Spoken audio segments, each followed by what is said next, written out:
Cutting corners is a sign of our economic times, which consist of hardship. And one of those cutting corners is in music. Today, we're with Mr. Bell's business law class, and we're discussing illegal downloading and its implications in the business world. And I'm Dan Torres, here with your host, Mike Saracero. And let's talk about it.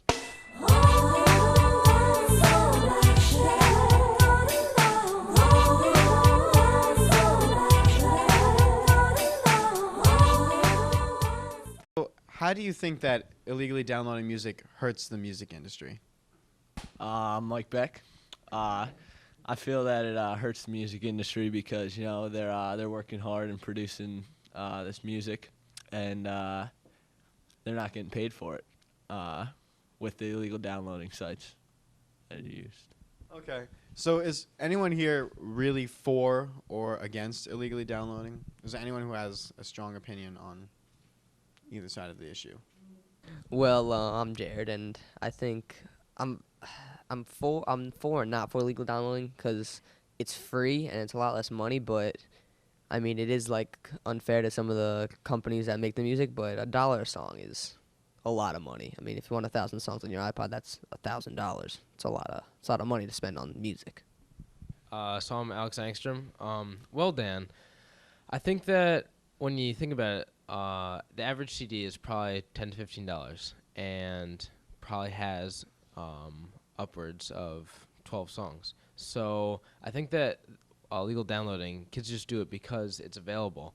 And before the internet, it was you wanted music, you had to buy a record or you had to buy a CD. So it's just the fact that it wasn't available to you like that. And now, as long as there's some easier, cheaper way, I think people are going to go for it no matter what.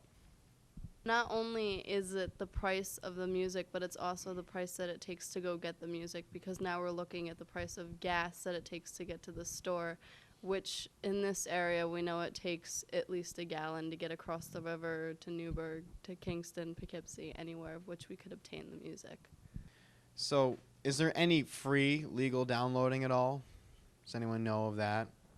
Well, there was recently a company named Spiral Frog that but it went out of business actually very recently. But it did have it had advertisements, and the people put their advertisements on the website would pay the company to have their advertisements there, and they would use that money to get the music. So it was free, but obviously it didn't really work out. So.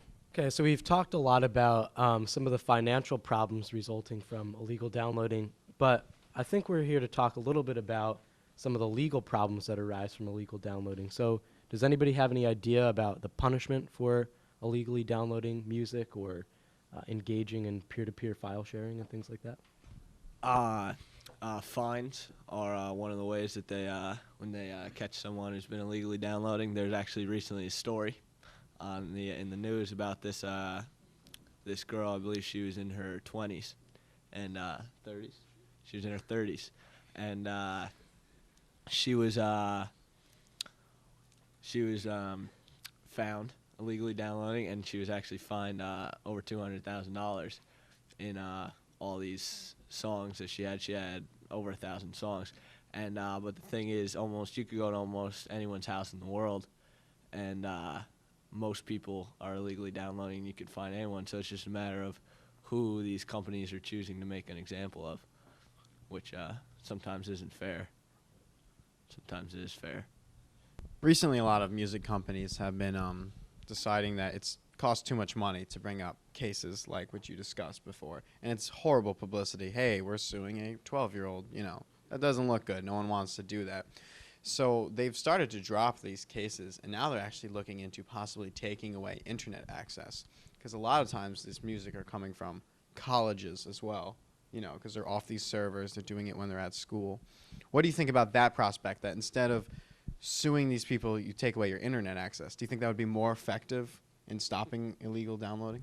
Well, I mean, I don't think that's very fair, because that's illegally downloading is one thing you can do on the internet. There are many things you can do on the internet that you might need in a school to be able to access the internet for paper or something, for information. I mean, you can't just cut someone off from the internet. I don't think that's very fair. Well, as far as you were saying, at least with schools, I think that they're doing a pretty good job of at least restricting what kids have access to. My brother, when he was going to college, there used to be a site called edonkey.com that was like a free iTunes basically, but I think their school ended up blocking it somehow for like anyone that was tapping into the school's network. And I think that's the better kind, is just to at least in school definitely be at least limiting what kids can go to. Right? So we've talked a lot about that and stealing, and it essentially just stealing the music. But, you know, obviously artists lose the money. But do you guys know how royalties work? That idea? How much do you think the music industry has lost due to illegally downloading? Don't hold back here. Well, I believe it's about maybe $2.2 billion Oh, really? That's an interesting estimate. a year, probably. You know, that's just a guess right there. Do you think that illegal downloading of music, anything, I'm not even going to just say music, movies, is a product of our generation? I mean, we're a very fast generation. We have the internet. We can do whatever we want. We do all these things and we need it immediately. Is this just something that pertains to us because of what we've been born into and, you know, our ever-changing society with technology? Well, in this day and age, I mean, there's texting, there's AIM. You can contact someone across the world in about 3 seconds. It's a very fast age, and with illegally downloading, it's easy and it's out there. It's easy to get to. So, it's people's natural way to find the cheapest and best way to do stuff, and this is one of them. I'm gonna agree with what you said there about us being born into it, because I feel like it's illegal. However, no one's really anyone goes home and downloads something, they're not really scared. You know, like there's certain things that are illegal that people do that they're worried they might get caught. But I don't think anyone really thinks, oh God, I hope I don't get caught illegally downloading this. So I think that's because of the day and age that we live in. I certainly think that's something to think about. I mean, I think we've all seen those commercials before. You have a DVD that says, like, you wouldn't steal a car, you wouldn't steal this. But I don't know. I have to wonder if I could burn my friend a BMW in a matter of minutes, I may do it. I don't know. Do you think a rise in technology is sort of encouraging the use of illegal downloads and our accessibility to them? Well, of course. You can't illegally download something in the 1970s. How would you download it? You'd have to steal a record. That's the only way you get it illegally. Now, you go home, sit on your computer, go to a website, in 5 seconds you can have a song for free. It's pretty easy. So I think the general feeling is from everyone that stealing music is just sort of like, it's kind of like a joke. You're not going to get caught. Who really cares about it? And my question is, do you think that the reason why we don't feel so bad about it is because we're not actually holding it? Like, I can't feel the music that I just stole. You just said, like, you'd have to steal a record. Do you think that not having something that you can physically see, can physically touch, means something when you're stealing music? The fact that you can't do it, you can't feel it. Well, stealing a CD or a record is much more of a risk because you actually have to go to the store. There's cameras, there's people watching. You have to steal it. But if you're illegally downloading, you just go to your computer, the privacy of your home. You download it, no one can see you. Even your parents could be upstairs and you could be downstairs. No one would even know. I'm going to say that I think having something tangible definitely increases its value. I think that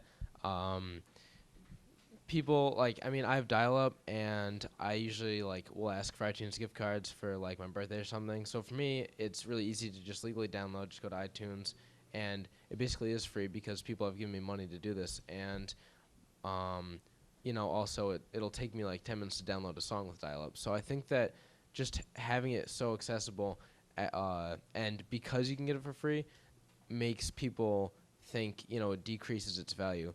But 10 years ago, people would have, and people still do have, huge CD collections, and I think it's exciting to get a new CD or whatever. So I think that it's while people, because of this, think that songs aren't worth as much, I think they really are a valuable piece of property, and I think that it's just because they are available for free, people think that they should automatically be for free, but it obviously hasn't always been like that. I think that probably concludes our show for today. I'd like to thank Mr. Bell and his class. Good job, guys. Round of applause. Yeah. I'd also just like to thank Jared. He was just great. Really great comments by everyone. Yeah. So. All right, so I'm Dan Torres. And I'm Mike Saracero, and this has been Talk About It.